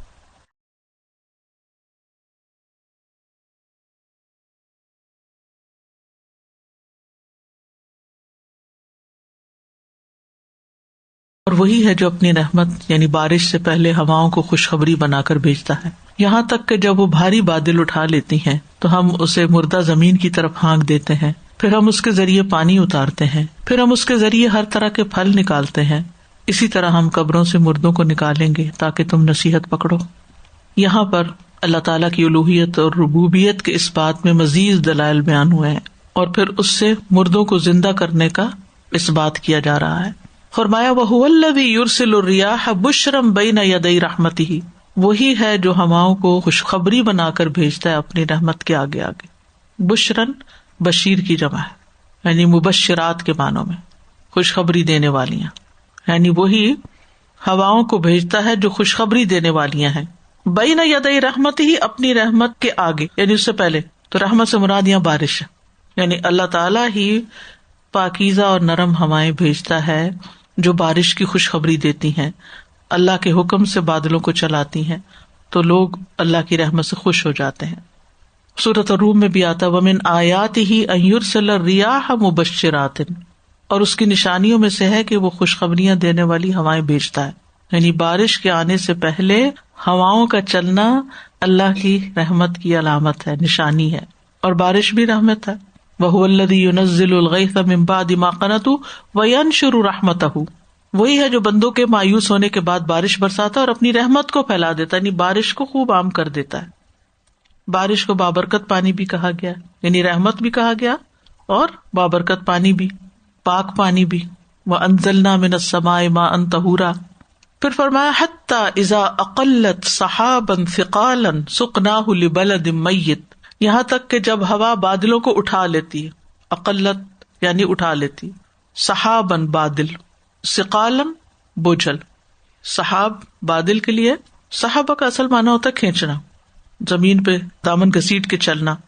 تو بادل کو سحاب اس لیے کہتے ہیں کہ اسے ہوا کھینچ کے لے چلتی ہے. اور ثقالن جو ہے یہ ثقیل کی جمع ہے. دیکھنے میں تو ہلکے لائٹ سے ہوتے ہیں نا، لیکن وہ بھاری ہوتے ہیں پانی کی کثرت کی وجہ سے، ان میں پانی ہوتا ہے. سقناہ لبلد میت، ہم مردہ زمین کو پلاتے ہیں، یعنی اس کو اس سے سیراب کرتے ہیں. یعنی اللہ تعالیٰ کے اذن سے جب ہوا بادلوں کو اٹھا لیتی ہے جن کے اندر بارش ہوتی ہے، تو اللہ تعالیٰ اس کو کسی ایسے علاقے کی طرف بھیج دیتے ہیں کہ جہاں عرصہ دراز سے کوئی پانی نہیں پہنچا ہوتا. پھر بارش برستی اور زمین زندہ ہو جاتی ہے جو پہلے بنجر ہو چکی تھی. اس کے درخت اور کھیتیاں جو خشک تھے اب وہ دوبارہ لہلہانے لگتے ہیں. تو بادلوں سے بارش کا نازل ہونا اللہ کی قدرت کی علامت ہے، اور پانی جو ہے وہ زمین کی زندگی ہے. اور اسی طرح جیسے زمین سے پودے اگاتے ہیں، ہرے بھرے ہو جاتے ہیں، انسان بھی مرنے کے بعد دوبارہ اٹھ جائیں گے. فَأَنزَلْنَا بِهِ الْمَاءَ فَأَخْرَجْنَا بِهِ مِنْ كُلِّ الثَّمَرَاتِ. پھر ہم ان بادلوں کے ذریعے پانی اتارتے ہیں، اور پھر اخرجنا بھی، اس پانی کے ذریعے نکالتے ہیں ہم من کل ثمرات، ہر طرح کے پھل. یعنی بارش گھاس، درخت، کھیتیاں، پھل اگانے کا ذریعہ ہے. پانی سے زمین سرسبز ہو جاتی ہے. اور بارش کی وجہ سے پھر انسانوں کے لیے طرح طرح کا رزق پیدا ہوتا ہے. سورۃ الانعام میں ہی آتا ہے وَهُوَ الَّذِي أَنزَلَ مِنَ السَّمَاءِ مَاءً فَأَخْرَجْنَا بِهِ نَبَاتَ كُلِّ شَيْءٍ. وہی ہے جس نے آسمانوں سے پانی اتارا تو ہم نے اس کے ساتھ ہر طرح کی نباتات اگائی. پھر ہم نے اس سے سبز کھیتی نکالی جس میں تہ بتہ چڑھے ہوئے دانے نکلتے ہیں. کھجور کے درختوں سے ان کے شگوفوں میں جھکے ہوئے خوشے ہیں. انگوروں، زیتون اور انار کے باغات ملتے جلتے اور نہ ملنے جلنے والے. یہ طرح طرح کے رزق کے سامان اللہ تعالیٰ پیدا کرتا ہے. کذالک نخرج الموتى لعلکم تذکرون. اسی طرح ہم مردوں کو نکالیں گے تاکہ تم نصیحت پکڑو. یعنی بارش کے برسنے اور زمین سے کھیتیاں اگنے کے عمل سے سبق سیکھو، آخرت پر یقین کرنا سیکھو کہ ایسے ہی اللہ تعالیٰ قیامت کے دن اٹھا لے گا. لعلکم تذکرون، کہ شاید تم اس غور و فکر کے نتیجے میں، اس تدبر کرنے کے نتیجے میں کوئی سبق سیکھ لو، عبرت پکڑو. اور یہ مضمون بھی قرآن مجید میں کئی جگہ بیان ہوا ہے کہ بارش کا یہ عمل ہمیں قیامت کی یاد دلاتا ہے کہ آخرت میں بھی اسی طرح اللہ تعالیٰ روحوں کو بھیج کر انسانوں کو دوبارہ زندہ کر دے گا. اور عمدہ زمین کی پیداوار اس کے رب کے اذن سے خوب نکلتی ہے، اور وہ زمین جو خراب ہے اس سے ناقص کے سوا کچھ نہیں نکلتا. اسی طرح ہم نشانیاں پھیر پھیر کر لاتے ہیں ان لوگوں کے لیے جو شکر کرتے ہیں. والبلد الطیب، عمدہ زمین یعنی عمدہ مٹی والی صاف ستھری زمین. یخرج نباتہ، اس کی نباتات نکلتی ہے جو تر و تازہ ہوتی ہے، خوبصورت ہوتی ہے. کیسے؟ بِإِذْنِ رَبِّهِ، اپنے رب کے اذن سے. رب ہی نکالتا ہے اور جیسی چاہتا ہے ویسے نکالتا ہے. یہاں رب کی طرف جو نسبت کی گئی ہے یہ اس کو نسبت تشریفی کہتے ہیں، یعنی اس کام کو قابل تعریف بنانے اور شرف بخشنے کے لیے. حالانکہ ہر طرح کی نباتات اللہ کے اذن سے نکلتی ہے. وَالَّذِي خَبُثَ لَا يَخْرُجُ إِلَّا نَكِدًا، اور وہ زمین جو گھٹیا ہوتی ہے جیسے پتھریلی اور شوریلی زمین، اس میں سے بس جھاڑ جھنکاری اگتی ہے، بہت تھوڑی نباتات نکلتی ہے، بڑی مشکل اور مشقت سے پیدا ہوتی ہے. نکد کہتے ہیں قلیل مقدار والی چیز جس سے فائدہ نہ اٹھایا جا سکے. اور دوسرا معنی اس کا ہوتا ہے سخت چیز جو اپنی شدت کی وجہ سے خیر و برکت سے روک دینے والی ہو. یعنی خراب زمین سے خراب پیداوار نکلتی ہے جس میں کوئی فائدہ اور برکت نہیں ہوتی.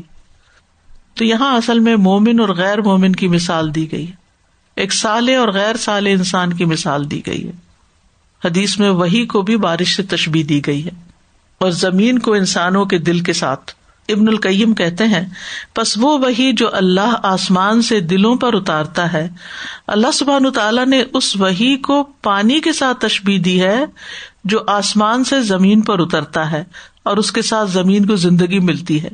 پس بارش کے پانی سے بھی زندگی حاصل ہوتی ہے اور قرآن سے بھی دلوں کو زندگی حاصل ہوتی ہے.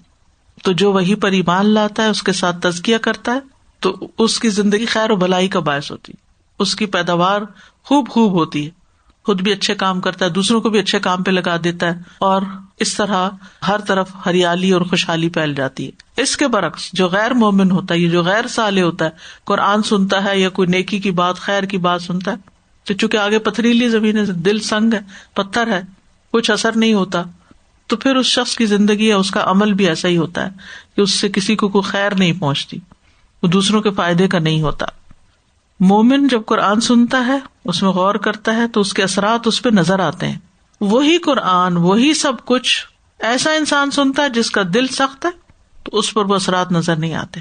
تو مومن خود بھی پاکیزہ ہوتا ہے، اس کا عمل بھی پاکیزہ ہوتا ہے، اور غیر مومن خبیث ہے اور عمل بھی خبیث ہے. اور مجاہد کی ساری گفتگو کا مفہوم یہ ہے کہ اولاد آدم کی مثال عمدہ زمین اور گھٹیا زمین کی طرح ہے. کچھ لوگ تو اچھے کام کرتے ہیں اور کچھ اچھے کام نہیں کرتے. اور وہ طویل حدیث بھی آپ بارہا سن چکے ہیں صحیح بخاری کی، جس میں ہدایت اور علم کو تیز بارش سے تشبیہ دی گئی جو زمین پہ برستی ہے. عمدہ زمین پانی کو جذب کر لیتی ہے، بہت سا گھاس اور سبزہ اگاتی ہے. سخت زمین پانی روک لیتی ہے، پھر لوگوں کو فائدہ پہنچاتی ہے، وہ لوگ خود بھی پیتے ہیں، جانوروں کو بھی سیراب کرتے ہیں، کھیتی باڑی بھی کرتے ہیں. لیکن بارش کچھ ایسے حصے پہ پڑتی ہے جو چٹیل ہوتا ہے، نہ وہ پانی کو جذب کرتا ہے اپنے اندر، نہ روکتا ہے، نہ سبزہ اگاتا ہے، نہ لیا نہ دیا، کچھ بھی نہیں.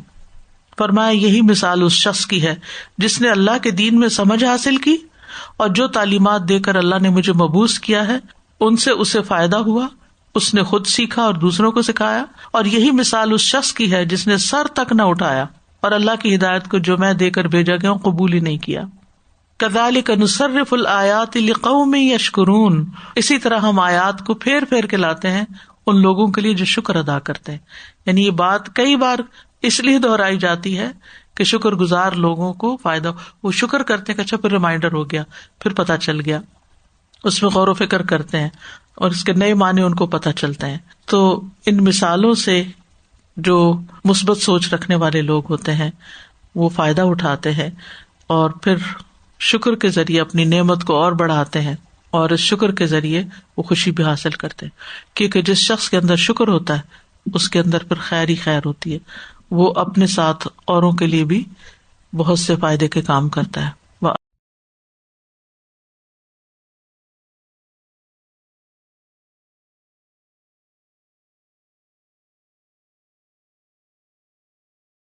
یقیناً ہم نے نوح کو اس کی قوم کی طرف بھیجا تو اس نے کہا، اے میری قوم، تم اللہ کی عبادت کرو جس کے سوا تمہارے لیے کوئی حقیقی معبود نہیں، بے شک میں تم پر ایک بڑے دن کے عذاب سے ڈرتا ہوں۔ اس سورت کے آغاز میں اللہ سبحانہ تعالیٰ نے آدم علیہ السلام کا قصہ بیان کیا تھا، اور اس سے متعلق کچھ دیگر باتیں بھی پھر ضمنی طور پر بیان ہوئیں۔ آدم علیہ السلام کے بعد جو اولو العزم پیغمبر ہیں ان میں نوح علیہ السلام شامل ہیں، تو یہاں سب سے پہلے ان کا واقعہ بیان کیا جا رہا ہے۔ اس کے بعد کچھ اور پیغمبروں کے واقعات بھی آئیں گے۔ فرمایا، لقد ارسلنا نوحا الی قومہ، ہم نے نوح علیہ السلام کو ان کی قوم کی طرف بھیجا۔ نوح علیہ السلام سب سے پہلے نبی مرسل تھے، یعنی جن کو باقاعدہ رسول بنا کر بھیجا گیا تھا۔ ایک شخص نے نبی صلی اللہ علیہ وسلم سے پوچھا، اے اللہ کے رسول صلی اللہ علیہ وسلم، آدم علیہ السلام کیا نبی تھے؟ آپ نے فرمایا، جی ہاں۔ وہ کون تھے؟ نبی تھے۔ وہ تعلیم دیے گئے تھے اور ان سے کلام بھی کیا گیا تھا، یعنی اللہ تعالیٰ نے براہ راست ان سے بات بھی کی تھی۔ اس نے پوچھا، ان کے اور نوح علیہ السلام کے درمیان کتنا فاصلہ تھا؟ آپ نے فرمایا 10 صدیاں، یعنی 1 ملینیم۔ اس نے پوچھا، نوح اور ابراہیم علیہ السلام کے درمیان کتنا فاصلہ ہے؟ آپ نے فرمایا 10 صدیاں، 1 ملینیم، یعنی 1000 سال کے بعد ابراہیم علیہ السلام آئے۔ تو یہ پیغمبروں کے آنے کی ترتیب ہے۔ نوح علیہ السلام کو کس عمر میں مبعوث کیا گیا، کب ان کو رسول بنا کر بھیجا گیا اپنی قوم کی طرف، اس کے بارے میں کچھ اختلاف ہے۔ ابن عباس کہتے ہیں کہ ان کو 40 سال کی عمر میں مبعوث کیا گیا۔ عبداللہ بن شداد کہتے ہیں ان کو 350 سال کی عمر میں مبعوث کیا گیا۔ اصل حقیقت تو اللہ تعالیٰ ہی جانتے ہیں، لیکن عموماً نبوت جو ہے پیغمبروں کو وہ 40 سال کی عمر میں ملتی ہے۔ تو 950 سال انہوں نے تبلیغ کی تھی، اور اگر اس سے پہلے 40 سال لگائیں تو تقریباً 1000 سال پھر ان کی عمر بنتی ہے۔ اس کے بعد پھر ابراہیم علیہ السلام آئے جنہوں نے شرک کے خلاف جدوجہد کی۔ نوح علیہ السلام کا مرکز دعوت عراق کا علاقہ تھا، عراق، اور یہ بھی ہو سکتا ہے کہ اس وقت دنیا کا صرف یہی ایریا یا یہی علاقہ جو تھا یہ انسانوں سے آباد تھا۔ تو جہاں انسانوں کی آبادی تھی اور جہاں وہ پیدا ہوئے، جس قوم سے وہ تعلق رکھتے تھے، انہی کی طرف انہیں بھیجا گیا۔ اور اس لیے بھی کہ یہاں دجلہ اور فرات تھے، اور آبادیاں وہیں ہوتی ہیں جہاں پانی ہوتا ہے، اور دجلہ اور فرات کا درمیانی علاقہ جو ہے وہ نوح علیہ السلام کا مرکز تبلیغ بنا تھا۔ نوح علیہ السلام سے پہلے شرک نہیں تھا، لوگ ایک اللہ ہی کی عبادت کرتے تھے۔ لیکن نوح علیہ السلام کی قوم میں شرک کا آغاز کچھ یوں ہوا کہ لوگوں میں سے کچھ نیک لوگ فوت ہو گئے، تو انہوں نے ان کی قبروں پر مسجدیں بنا لی اور ان کے اندر ان کی تصویریں لٹکا دی، جیسے آج کل ہم دیکھتے ہیں کہ چرچز کے اندر حضرت عیسیٰ علیہ السلام کا مجسمہ بھی رکھا ہوتا ہے، تصویر بھی لگی ہوتی ہے، حضرت مریم علیہ السلام کا، وغیرہ وغیرہ۔ اور انہوں نے اس مقصد کے لیے لگائی تھی کہ ان تصویروں کو دیکھ کر یہ نیک لوگ ہمیں یاد آئیں گے، اور پھر ان کی عبادت کی کیفیت تو پھر ہمارے لیے ایک موٹیویشن ہوگی اور ہم ان کی پیروی کرتے رہیں گے۔ جب کچھ عرصہ گزرا، تصویریں ماند پڑ گئی ہوں گی، تو انہوں نے ان تصویروں کو سامنے رکھ کے بت بنا لیے۔ کچھ عرصے کے بعد پھر اور وقت گزرا، تو اب ان سے انسپریشن لینے کی بجائے انہی کو پوجنا شروع ہو گئے، اللہ تعالیٰ کو بھول گئے اور انہی کے آگے سجدہ کرنے لگے۔ ان نیک لوگوں کے نام سورۃ نوح کے اندر بھی آتے ہیں، ود، سواع، یغوث، یعوق اور نصر۔ اور جب یہ معاملہ بہت شدت کو پہنچا تو اس وقت اللہ تعالیٰ نے پھر نوح علیہ السلام کو ان کی قوم کی طرف بھیجا تاکہ وہ انہیں ایک اللہ کی عبادت کی طرف دعوت دیں اور شرک سے بچائیں۔ نوح علیہ السلام جب وہاں آئے تو کہا فقال یا قوم اعبدوا اللہ ما لکم من الہ غیرہ، کہنے لگے اے میری قوم تم سب اللہ کی عبادت کرو جس کے سوا تمہارا کوئی الہ نہیں، کوئی معبود نہیں۔ یہ دعوت جو نوح علیہ السلام نے دی تمام پیغمبروں کی یہی دعوت رہی ہے کہ وہ دنیا میں انسانوں کو ان کا اصل مقصد یاد کرانے کے لیے آئے کہ لوگوں تمہیں یہاں اس لیے بھیجا گیا ہے کہ تم اللہ کی عبادت کرو اور صرف ایک اللہ کی عبادت کرو، اس کے ساتھ کسی اور کو شریک نہ کرو۔ سورۃ الانبیاء میں آتا ہے وما ارسلنا من قبلک من رسول الا نوحی الیہ انہ لا الہ الا انا فاعبدونی، اور آپ سے پہلے ہم نے جو بھی رسول بھیجا اس کی طرف یہی وحی کرتے رہے کہ میرے سوا کوئی الہ نہیں، لہٰذا صرف میری ہی عبادت کرو۔ گویا جتنے بھی رسول دنیا میں آئے سب نے آ کر ایک ہی پیغام دیا اپنی قوم کو کہ لوگوں صرف ایک اللہ کی عبادت کرو۔ نوح علیہ السلام کی دنیا سے جاتے ہوئے جو آخری وصیت تھی اس کے اندر بھی توحید کا حکم ملتا ہے۔ رسول اللہ صلی اللہ علیہ وسلم نے فرمایا بے شک اللہ کے نبی نوح علیہ السلام کی وفات کا وقت جب قریب آیا تو انہوں نے اپنے بیٹے سے فرمایا کہ میں تمہیں ایک وصیت کر رہا ہوں جس میں تمہیں 2 باتوں کا حکم دیتا ہوں اور 2 باتوں سے روکتا ہوں۔ ہم سب کو بھی اپنی اولاد کو اس بات کی تلقین کرنی چاہیے اور اپنی اولاد کے لیے لکھ کر بھی رکھنا چاہیے۔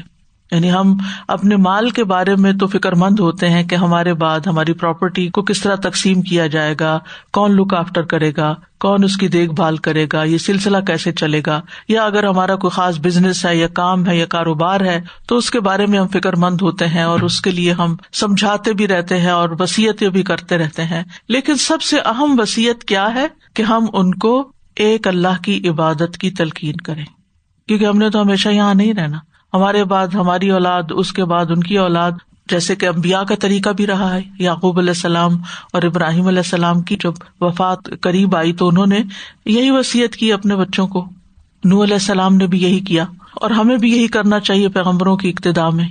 تو انہوں نے کہا میں تمہیں اس بات کا حکم دیتا ہوں کہ لا الہ الا اللہ کا اقرار کرتے رہنا۔ تو یہ لا الہ الا اللہ کا کلمہ جو ہے یہ اس وقت سے ہے کیونکہ اگر 7 آسمان اور 7 زمینوں کو ترازو کے ایک پلڑے میں رکھا جائے اور لا الہ الا اللہ کو دوسرے پلڑے میں، تو لا الہ الا اللہ والا پلڑا جھک جائے گا، اتنا بھاری ہے یہ کلمہ میزان میں۔ اور اگر 7 آسمان اور 7 زمینیں ایک بند کڑے کی شکل اختیار کر لے تو بھی لا الہ الا اللہ اس کو توڑ دے گا، یعنی اتنا پاورفل کلمہ ہے یہ۔ اور دوسرا یہ کہ سبحان اللہ و بحمدہ کا ورد کرتے رہنا، یہ ہر چیز کی نماز ہے اور اس کے ذریعے مخلوق کو رزق ملتا ہے، تو رزق میں وسعت کے لیے بھی یہ تسبیح فائدہ مند ہے۔ اور میں تمہیں شرک اور تکبر سے منع کرتا ہوں۔ تو نوح علیہ السلام نے 2 کلمات کے پڑھتے رہنے کا حکم دیا اور 2 چیزوں سے روکا، اور وہ شرک اور تکبر ہے۔ عرض کیا گیا یا رسول اللہ یہ شرک تو ہم نے پہچان لیا، لیکن تکبر کیا ہے؟ کیا یہ ہے کہ ہم میں سے کسی کے پاس بہت ہی خوبصورت جوتے ہوں اور اس کے بہت ہی خوبصورت تسمے ہوں؟ فرمایا نہیں۔ عرض کیا گیا کیا کسی کے پاس احباب ہوں جو اس کے پاس ادب سے بیٹھتے ہوں؟ یعنی اگر کوئی شخص ہے، باروب ہے، باوقار ہے، اور اس کے جو دوست احباب ہیں اس کے ساتھ جب بیٹھتے ہیں تو اس کی مجلس شاندار ہے، اس میں کوئی لڑائی جھگڑا نہیں، فتنہ فساد نہیں، آپ نے فرمایا یہ بھی نہیں۔ عرض کیا گیا یا رسول اللہ تو پھر تکبر کیا ہے؟ آپ نے فرمایا حق کو ٹھکرا دینا، صحیح بات کو ریجیکٹ کر دینا اور لوگوں کو حقیر سمجھنا، کسی کو خاطر میں نہ لانا، ہر ایک کو بے وقوف سمجھنا۔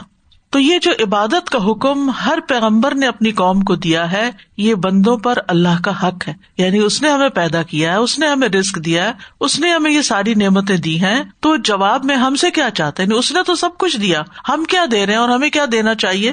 ہم سے وہ اپنی عبادت چاہتا ہے کہ ہم اس کے بندے بن کریں، اس کے وفادار بنے، اس کے مخلص بنے، اس کے آگے جھکیں، اسی کے لیے سجدہ کریں، اسی سے دعا مانگیں، اسی سے اپنی فریادیں کریں۔ پھر کہا انی اخاف علیکم عذاب یوم عظیم، میں تمہارے بارے میں اس بڑے دن کے عذاب سے ڈرتا ہوں، مجھے سب سے بڑی فکر یہ ہے کہ تم وہاں نہ پکڑے جاؤ۔ یہ بھی اپنے بچوں کو نصیحت کرنی چاہیے کہ ہمیں اس بات کی فکر نہیں کہ تم کیا کھاؤ گے، اللہ نے ہر ایک کا رزق لکھا ہے، تم کچھ نہ کچھ کما لو گے، کسی نہ کسی طرح زندگی یہ تو گزر ہی جاتی، کوئی تھوڑا کھا کے گزارا کر لیتا اور کسی کو زیادہ مل جاتا ہے، جانا سب نے ایک ہی قبر میں ہوتا ہے، لیکن وہ قبر پھر کیسی ہوگی اور قیامت کے دن اٹھ کے کیا حال ہوگا، اس کی فکر کی ضرورت ہے. ہمیں اپنے بچوں کے ساتھ اس ٹاپک پہ بات کرنی چاہیے. انی اخاف علیکم عذاب یوم عظیم. اس دن کیا ہوگا تمہارا, اس دن کون کام آئے گا, کون تمہاری نجات کا ذریعہ بنے گا. یہ کلمہ وہ کیوں کہتے تھے اپنی قوم کو, اور ہمیں کیوں کہنا چاہیے اپنی اولاد کو, یا جن کے بھی ہم ذمہ دار ہیں, خیر خواہی اور شفقت کی بنا پر. جس سے ہمیں محبت ہوتی ہے نا, ہم اس کا نقصان نہیں دیکھ سکتے. یعنی اپنے بچوں کو جیسے ان کے لیے ہم کیا چاہتے ہیں, ان کو سردی نہ لگ جائے, ان کو گرمی نہ لگ جائے, وہ بھوکے نہ ہو. اگر آپ کو کسی دن یہ پتا چلے کہ آج سارا دن آپ کے بچے نے کچھ نہیں کھایا اور وہ بھوکا ہے, آپ کے دل کا حال کیا ہوگا؟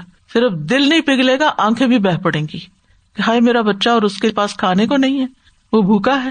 لیکن اس سے آگے بھی سوچا کریں, اور وہ کیا ہے کہ کل قیامت کے دن جب سب اٹھیں گے تو میرا بچہ کس حال میں ہوگا. کیونکہ اگر ہمیں واقعی ان سے محبت ہے تو پھر ہمیں ان کی آخرت کی زیادہ فکر ہونی چاہیے, ان کی دنیا کی فکر سے بھی. دنیا میں بچوں کی شادی نہ ہو, بچوں کا بزنس نہ ہو, بچوں کا کام نہ ہو, تو ماں باپ کا غم سے برا حال رہتا ہے. لیکن بچے نماز نہ پڑھیں, بچے عبادت نہ کریں تو ان کو کوئی پریشانی نہیں ہوتی. یہ کس قسم کی خیر خواہی ہے, یہ کیسی محبت ہے, یہ کیسی شفقت ہے. تو نوح علیہ السلام صرف اپنے بچوں کے لیے نہیں, پوری قوم کے لیے خیر خواہ ہیں, اور ان کے لیے فکر مند ہیں کہ کہیں ان کو عذاب نہ آ پکڑے. حقیقت یہ ہے کہ جو انبیاء ہوتے ہیں وہ اپنی قوم کے لیے ایک باپ سے بھی زیادہ شفیق ہوتے ہیں. ایک باپ جو اپنی اولاد کے لیے مہربان ہوتا ہے اور ان کے لیے تکلیف اٹھاتا ہے, وہ اس سے بھی زیادہ مہربان ہوتے ہیں اور تکلیف اٹھاتے ہیں. اور بڑے دن سے مراد ایک تو دنیا کا عذاب بھی ہو سکتا ہے, لیکن اصل میں تو سب سے بڑا دن قیامت کا دن ہی ہے. اس کی قوم کے سردار کہنے لگے, یقیناً ہم تجھے کھلی گمراہی میں دیکھتے ہیں. بات ہی نہیں مانی. قال الملأ, ملا کہتے ہیں کسی قوم کے اشرافیہ کو, ایلیٹ کلاس, بڑے بڑے لوگ, معزز لوگ, سردار لوگ. اور ملا کا لفظی مطلب ہوتا ہے بھر دینا. تو ایسے لوگ جو ہوتے ہیں وہ لوگوں کو روب سے بھر دیتے ہیں, یا ان کو دیکھ کے لوگ ایک دم امپریس ہو جاتے ہیں. ان کی طرف سے جو انکار آیا وہ کیا تھا, انا لنراک فی ضلال مبین. یہ جو تم ہمیں کہتے ہو کہ ہم بتوں کی پوجا چھوڑ دیں اور ہم صرف ایک اللہ کی عبادت کریں, تو یہ تو بالکل گمراہی کی بات ہے. یہ نہیں کہا کہ تم گمراہ ہو, بلکہ کہا فی ضلال مبین, تم کھلی گمراہی میں. سبحان اللہ. جو شخص حق کی دعوت دے رہا ہے, صحیح رستے کی طرف بلا رہا ہے, اس کو گمراہ کہہ رہے ہیں. یعنی ان کے خیال میں جن بتوں کی پوجا ہمارے آباء و اجداد کرتے تھے, اگر ہم اس رستے کو چھوڑ دیں تو یہ تو پھر صحیح رستے سے ہی ہٹ جانا ہے. تو یہ بہرحال ان کا اپنا ایک خیال تھا. اصل میں بات یہ ہے کہ جو شرک ہوتا ہے نا, یہ انسان کی عقل مار دیتا ہے. کچھ خیالات, کچھ سوچیں ایسی ہوتی ہیں کہ جو انسان کو صحیح بات پہ سوچنے کے قابل ہی نہیں چھوڑتی. یعنی پورا خیالات کا تانا بانا ہی بگڑ جاتا ہے. تو اس لیے ان کو جو صحیح چیز ہے وہ الٹی نظر آتی ہے, ان کو ہدایت گمراہی نظر آتی ہے اور گمراہی ہدایت نظر آتی ہے. اور قوم نوح کا بھی یہی حال تھا, اور یہ ہر دور میں ہوا, ہر پیغمبر کو اسی قسم کا جواب ملا. سورۃ مطففین میں آتا ہے, وَإِذَا رَأَوْهُمْ قَالُوا إِنَّ هَؤُلَاءِ لَضَالُّونَ, اور جب یہ کافر مومنوں کو دیکھتے ہیں تو کہتے ہیں یہ تو گمراہ لوگ ہیں, یہ راستے سے ہٹے ہوئے لوگ ہیں. اور کبھی گمراہ کی جگہ کچھ اور لفظ بول دیتے ہیں, یہ فنیٹکس ہیں, یہ فنڈامنٹلسٹ ہیں, ایکسٹریمسٹ ہیں, یا جو بھی دل میں آتا ہے نام لگا دیتے ہیں. کہا اے میری قوم, مجھ میں کوئی گمراہی نہیں, بلکہ میں تو رب العالمین کی طرف سے ایک رسول ہوں. وہ کس طرح مخالفت کر رہے ہیں؟ نوح علیہ السلام کتنے آسان طریقے سے جواب دے رہے ہیں حکمت کے ساتھ. قال یا قوم, کہا اے میری قوم, میری قوم, تم میرے اپنے ہو, تاکہ وہ بیچ میں سے فاصلہ نکل جائے, ذہنی گیپ بھی کم ہو جائے اور وہ بات سمجھ جائیں. بس اپنے دفاع میں دو لفظ کہے, لیس بی ضلالۃ, نہیں میں غلط نہیں ہوں, میں گمراہ نہیں ہوں, ولکنی رسول من رب العالمین, میرا صحیح پوزیشن کیا ہے کہ میں رب العالمین کا رسول ہوں, وہ جس نے سارے جہانوں کو پیدا کیا ہے, جو سب کا رب ہے, اسی نے مجھے تمہاری ہدایت کے لیے بھیجا ہے. تو نوح علیہ السلام کا یہ جواب بہت ہی ایک بلیغ انداز میں تھا, جس میں انہوں نے اپنی ذات سے گمراہی کی نفی کی اور اپنی صحیح پوزیشن لوگوں کے سامنے واضح کی. ولکنی رسول من رب العالمین. اس کے بعد اپنے آپ کو کیا بتایا کہ میں رسول ہوں اور رب العالمین کی طرف سے رسول ہوں, اللہ کی طرف سے بھیجا گیا ہوں. اور رسول کو بھیجنے کا مقصد کیا ہے کہ میں تمہیں اللہ کا پیغام پہنچاؤں, تمہیں خیر کا رستہ دکھاؤں اور تمہیں شر سے محفوظ کروں. میں تمہیں اپنے رب کے پیغامات پہنچاتا ہوں اور تمہاری خیر خواہی کرتا ہوں، اور میں اللہ کی طرف سے وہ کچھ جانتا ہوں جو تم نہیں جانتے۔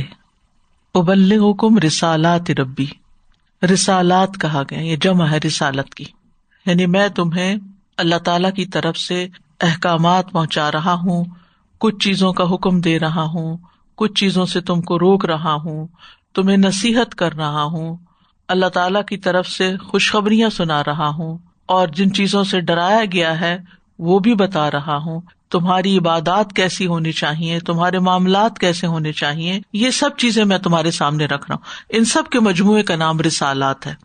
اور پیغمبروں کی یہ بنیادی ذمہ داری رہی ہے کہ وہ لوگوں کی ناپسند کے باوجود انہیں اللہ کا پیغام سناتے رہیں۔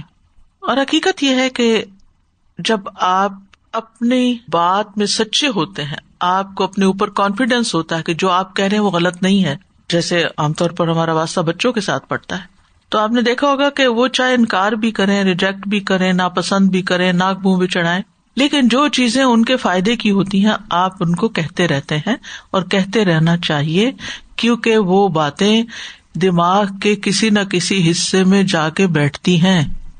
کبھی یہ نہیں سوچنا چاہیے کہ یہ سنتے ہی نہیں ہیں، یہ مانتے ہی نہیں ہیں، اب تو ایڈلٹس ہیں، اب بڑے ہو گئے ہیں، اب کیا کہا جائے ان کو، یہ خود ہی سمجھ ہے۔ نہیں، مرتے دم تک آپ کا فرض ختم نہیں ہوتا۔ اب پیغمبروں کی سنت یہی رہی ہے، موت سے پہلے تک بھی وہ سمجھاتے رہنا چاہیے۔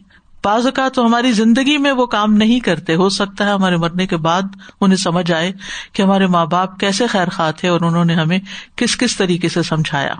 پھر فرمایا وَأَنصَحُ لَكُمْ، اور میں تمہاری خیر خواہی کرتا ہوں، یعنی تمہاری رہنمائی کر کے تمہارا خیر خواہ ہوں۔ نصح جو ہوتا ہے یہ خالص کرنے کو کہتے ہیں، اور ناصح وہ شخص ہوتا ہے جو کینے سے پاک ہوتا ہے، یعنی جو کسی کا برا نہیں چاہتا۔ خالص یعنی نہ میری نیت خراب ہے اور نہ ہی میں تمہارا کچھ برا چاہتا ہوں کہ میں اوپر سے کچھ کہہ رہا ہوں اور اندر سے میرے کوئی اور پلاننگ ہے، نہیں، میں ہر صورت میں تمہاری بھلائی چاہتا ہوں اور تمہاری اصلاح کرنا چاہتا ہوں۔ عربی میں نصح سے مراد ہر وہ چیز ہوتی ہے جو اصلاح کے لیے استعمال ہوتی ہے، جیسے سوئی بھی اصلاح کرتی ہے، سوئی سے کپڑے سیتے ہیں آپ، دھاگا بھی استعمال کرتے ہیں، درزی بھی، اس لیے اس کو بھی ناصح کہا جاتا ہے، جیسے درزی ہوتا ہے نا کہ وہ یہ ساری چیزیں مینڈ کر رہا ہوتا ہے، بنا رہا ہوتا ہے۔ تو مطلب یہ ہے کہ میں تمہاری ایسی چیز کی طرف رہنمائی کر رہا ہوں جس میں تمہاری اصلاح ہے، تمہاری بھلائی ہے، تمہارا فائدہ ہے۔ تو ایک طرف تبلیغ رسالت کر رہا ہوں، دوسری طرف خیر خواہی کر رہا ہوں۔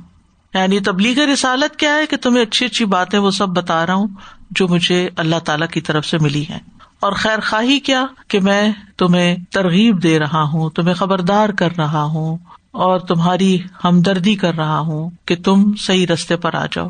تو رسول کے اندر یہ دونوں کوالٹیز ہوتی ہیں، وہ مبلغ بھی ہوتا ہے اور ناصح بھی ہوتا ہے، خیر خواہ بھی ہوتا ہے۔ اور یاد رکھیے کہ کوئی بھی شخص اس وقت تک تبلیغ کا حق ادا نہیں کرتا جب تک وہ دوسروں کا خیر خواہ نہ ہو، اور یہ کام خیر خواہی کے بغیر ہو نہیں سکتا، کیونکہ اس میں بہت سی قربانیاں کرنی پڑتی ہیں۔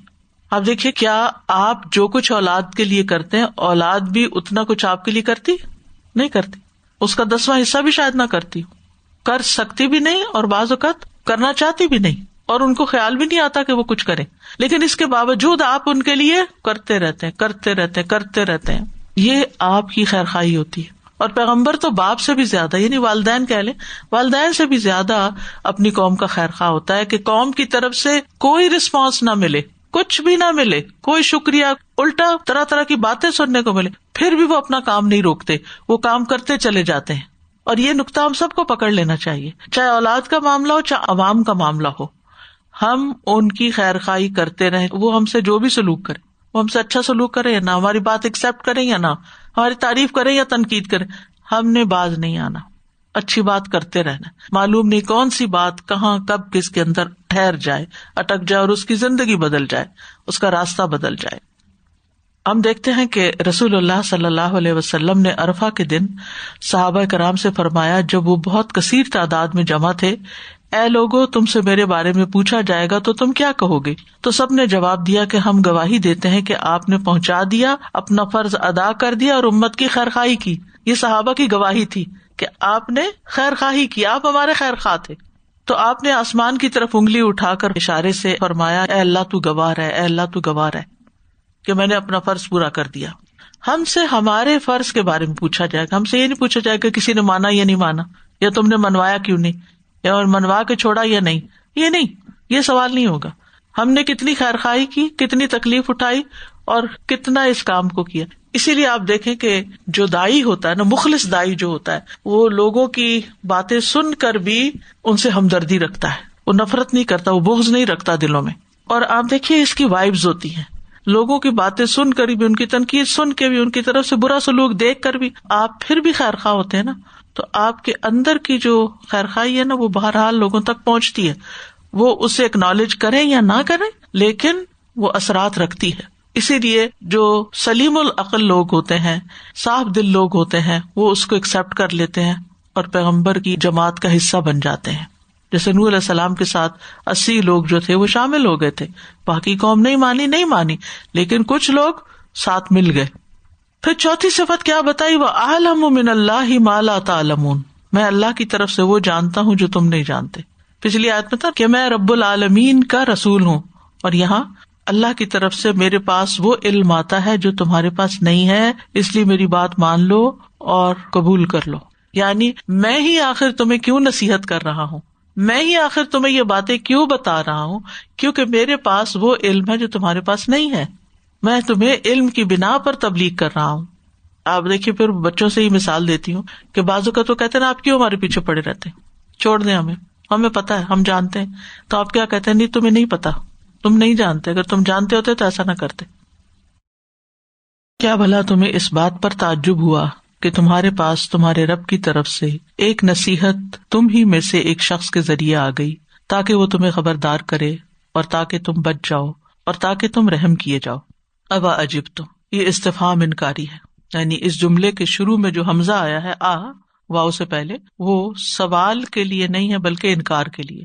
مطلب کیا ہے کہ کیا تم جھٹلاتے ہو, تعجب کا اظہار کرتے ہو, کس سے, اس ذکر سے جو تمہارے پاس آیا ہے, یعنی وہ نصیحت جو تمہارے پاس تمہارے رب کی طرف سے, تمہارے خالق کی طرف سے آئی ہے, اور ایک ایسے شخص کی زبان سے جو تمہاری ہی جنس سے ہے, یعنی انسان ہے, جس کی پیدائش, پرورش, جوانی, ان سب چیزوں کو تم جانتے ہو. تو اس بات پر تمہیں تعجب ہے کہ ہم ہی میں سے ایک شخص پر یہ سب کچھ کیوں آ گیا. تو ہر زمانے کے جو گمراہ لوگ ہیں وہ یہی بات کہتے رہے ہیں.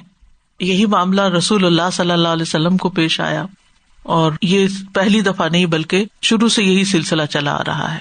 تو قرآن مجید کی یہ آیات, یعنی جو قصص بیان کیے جاتے ہیں, بنیادی مقصد ان کا ہوتا ہے نبی صلی اللہ علیہ وسلم کو تسلی دینا, ان کی تثبیت قلب کے لیے, کہ انہیں پچھلے پیغمبروں کی مثالوں سے یہ بات سمجھ آ جائے کہ یہ میری قوم جو میرے ساتھ رویہ اختیار کیے ہوئے ہے, یہ کوئی نیا نہیں ہے, ہمیشہ سے تمام پیغمبروں کے ساتھ یہی ہوا ہے.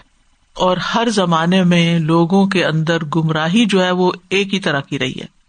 رسول بھی ایک ہی بات کہتے رہے, یعنی توحید کی, اور عوام بھی ایک ہی طرح سے انکار کرتے رہے, اور ان کا انجام بھی ایک ہی طرح سے پھر ہوا. اور بعض نے تو اس بات پر بھی اعتراض کیا تھا کہ رسول انسانوں میں سے کیوں ہے. تو انہوں نے کہا کہ تمہارے پاس انسانوں میں سے اس لیے آیا ہوں کہ لِيُنذِرَكُمْ, تاکہ وہ تمہیں خبردار کرے, وَلِتَتَّقُوا, اور تاکہ تم عذاب سے بچ جاؤ, وَلَعَلَّكُمْ تُرْحَمُونَ, اور تاکہ تم پہ رحم کیا جائے. یہ رسول کے آنے کی وجوہات بتائی گئی ہیں کہ رسول تمہیں اللہ کے عذاب اور سزا سے ڈرائے جو کفر اور نافرمانی کے نتیجے میں آتا ہے. دوسرا یہ تاکہ تمہارے اندر تقویٰ پیدا ہو اور نتیجتاً تم عذاب سے بچ جاؤ. اور تیسرا یہ کہ اگر تمہارے اندر تقویٰ ہوگا تو پھر تم پر رحم بھی ہو جائے گا. تو یہ ترتیب بہت خوبصورت ہے. رسول کے بھیجے جانے کا مقصد انذار ہوتا ہے, اور انذار کا مقصد یہ ہوتا ہے کہ لوگوں میں تقویٰ پیدا ہو, اور تقویٰ کا مقصد کیا ہوتا ہے کہ لوگ رحمت پانے میں کامیاب ہوں. اس آیت سے یہ بات پتہ چلتی ہے کہ انبیاء کی دعوت قبول کرنے سے دلوں میں تقویٰ پیدا ہوتا ہے, اور انبیاء کی دعوت قبول کر کے جو تقویٰ پیدا ہوتا ہے وہ اللہ کی رحمت کا ذریعہ بنتا ہے.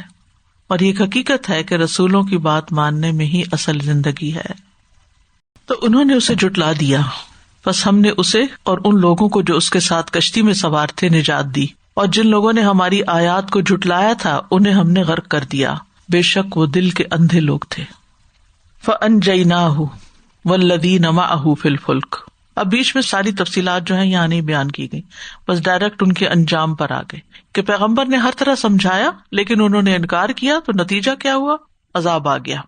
یعنی نوح علیہ السلام کو ڈوبنے سے بچایا، اور ان کو بھی جو ان کے ساتھ ایمان لائے تھے. اور کس طرح بچایا کہ ہم نے ان کو کشتی میں سوار کر دیا جو نوح علیہ السلام نے تیار کی تھی، اور باقی لوگوں کو ہم نے غرق کر دیا. اور جو نوح علیہ السلام کے ساتھ لوگ تھے وہ بہت تھوڑی تعداد میں تھے. قرآن مجید میں آتا وما آمن معہ الا قلیل، ان کے ساتھ بہت تھوڑے لوگ گئے تھے.